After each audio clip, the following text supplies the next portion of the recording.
Gaaddiseen ani abdiidhaan gargar bahee abdiidhaan gargar bahuu deemaa abdiirraa mana kireeffadhee jira mana argadhee jira jetteetini odeessaa deemti.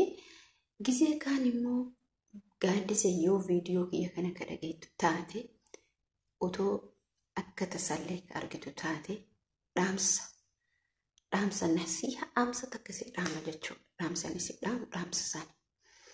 Akka maal fakkaata Eidul Fitrii Eid akkamitti dabarsitanii keessattuu ijoollee warqeen qulqulluu ijoollee mana arabaa talattan baga Eid kana isiniin ga'e isiniin jedha.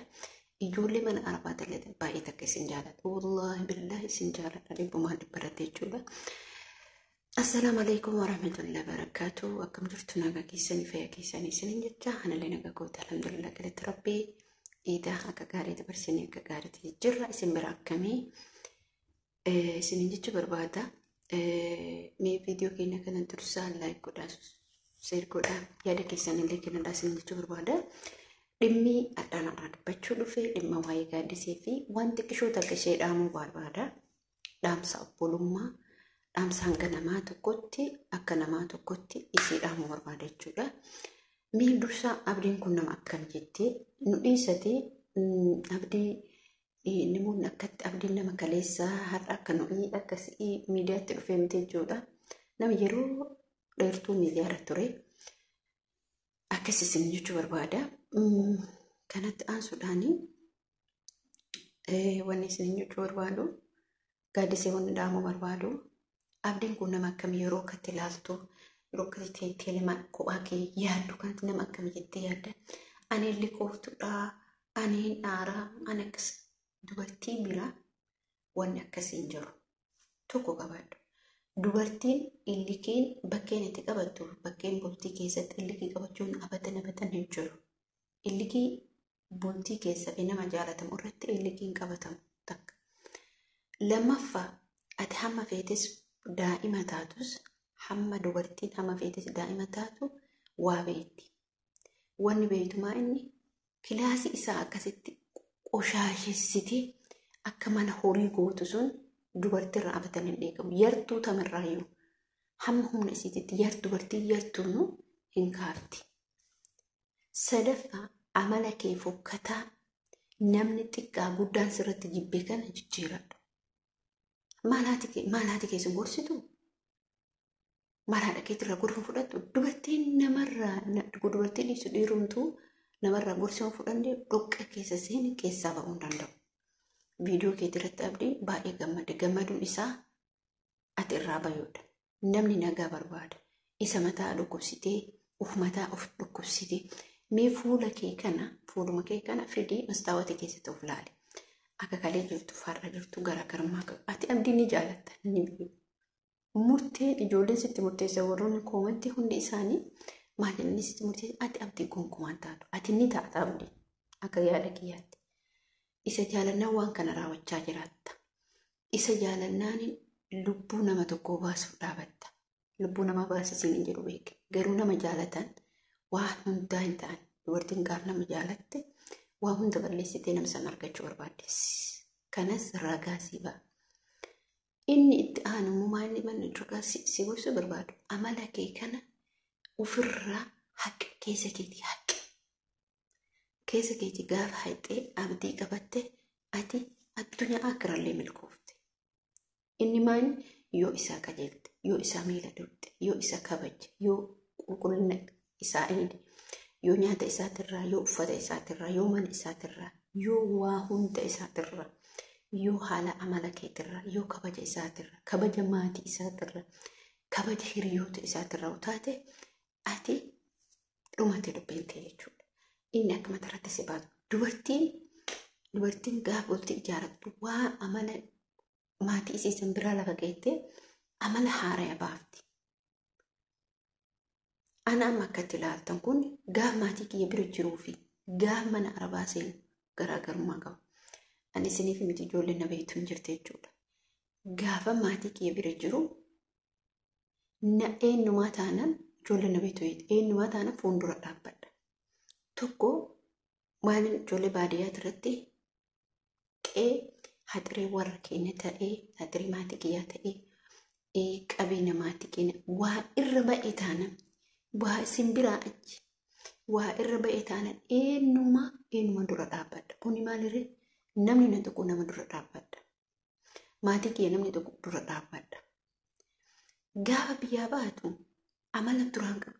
Bira darbanii jechuun nama akka dinalaatti miskiina namni naan jedha garuu duraan maraattu naan jedhan jechuudha. Hin danda'u. Na tuqina hin danda'u. Waa maatii kee tuquu hin danda'u.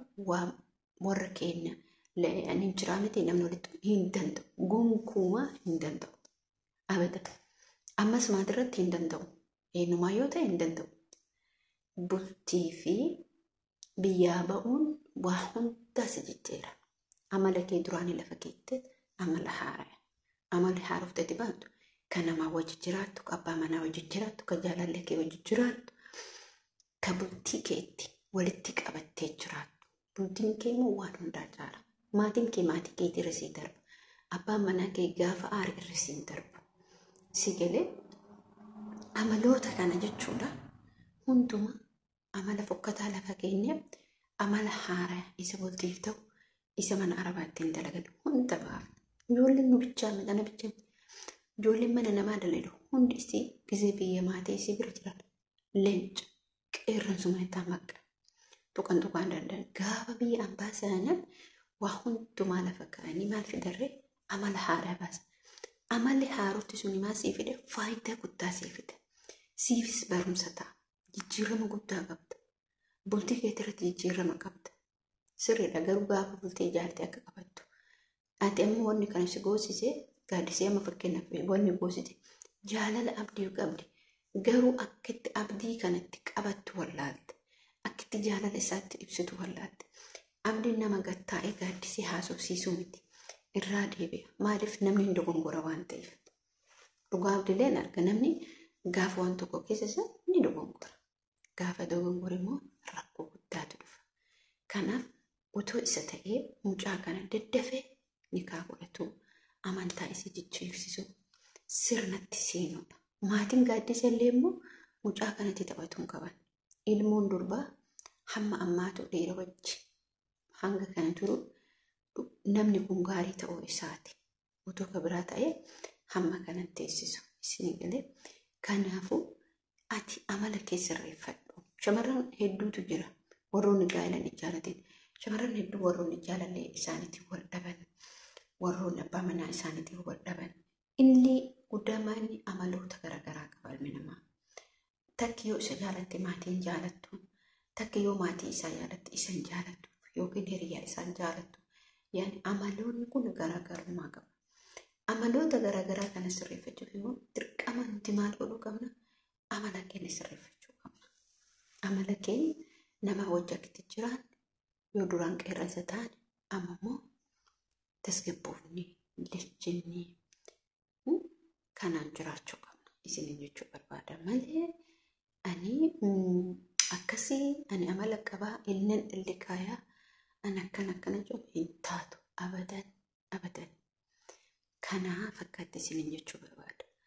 Inni itti aanu immoo hiriyaa isaa kabajuu ka dubaras ta'ee ka dhiiras ta'ee fira isallee jechuudha. Kana dubbi. Kanaan ala yoo ta'e dubartiin kamuu dhiira wajjin hin bultu. Bultii isii yoo seeraan qunxuttee hin qabin seeraan yoo hin qabate abaddeen jireenyi dhiira wajjin hin ulfaata. Namoonni tokko karaa haala garaagaraatiin jiraachuu danda'a garuu inni guddaa walitti rakkoo guddaa akka fidu isa kana. Isa kana immoo sirreeffadhu isin jechuu barbaada.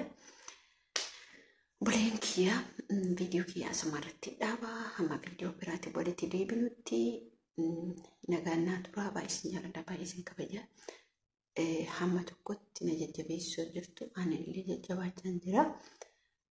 Kanatti aansuudhaaf waan isin jechuu barbaadu namoonni yaada qabdan namoonni qeeqa barbaadan illee namoonni tokko immoo zinjedhee nama arrabsutu jira. Kanarraa maal qaba isinitti fakkaate kuni hamilee namaa cabsuu deema. Namni nama arrabsu namni jecha badaa isin jedhu namni keessatti dubbii gadi qabee utoo waan hin beekne utoo maal akka ta'an hin beekne isin jedhu akka ati kuftu oliin kaanisi godha. Akka ati miidiyaa kanarraa baddu abadan namni gaafa gadi bahu sirbaa abbaanii morman dhoyfatanii jedhan. Namni koomantii namaatiif jedhee namni gonkumaa batan jiru. Ati akkas barreessitu, ati tanama arrabsitu, ati jajjabattaa barreessitu. Musliimas ta'e kiristaanas ta'e jara madaana keessa garuu basiin barreessite. Ani dhimma kanaan qabu. Kaayoon kiyya kanaa miti. Kaayoon kiyya maali? Fuuldura kiyya. Boreessa gaadha. Haasofni ani haasa'u takka lama yoo dubbadde jabina naa kenna, humna naaf ta'a. Si haa galu. Kanaaf yoo isii cabsette hin argattu. Keetumaa cabuuf akka hin deemne. Jabduu taatu gadi bahi. Badduu taatu taa'e. Nama narraas botakka wanni see godhamu jiru. Kana viidiyoo biyya asmaratti dhaabaa. Amma viidiyoo biraatti walitti deebinutti. Assalaamu alaikum warahmatullahi wabarakatuh. Isin jedha hordoftoota kabajamtoota kiyya baay'ee isin jaalladha, baay'ee isin kabaja. Dhugumatti idduma isin dinqisiifadha. Hunduma keessanuu maatii chaanaalii kootii kan taatan. Assalaamu alaikum warahmatullahi